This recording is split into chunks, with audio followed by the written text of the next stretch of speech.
yung nag-comment nakaraan na yung binabalatan ko daw ay may lamat na. Kaya mabilis daw nababalatan. So yun mga idol. Ito, walang lamat yan mga idol. Oh. At sabi niya, susubukan ko daw sa 5 piraso kung gaano daw kabilis. Kaya yun, papakita ko sa inyo mga katribo kung gaano kabilis gamitin yung pambalat na ganito.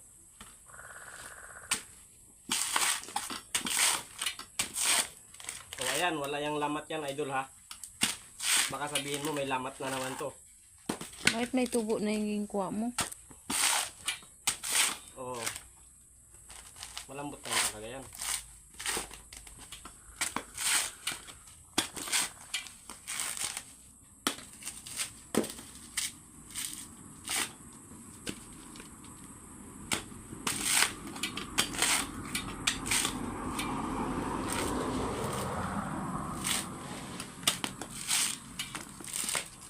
Bakit may mga buha?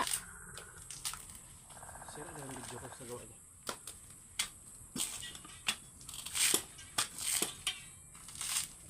Ako.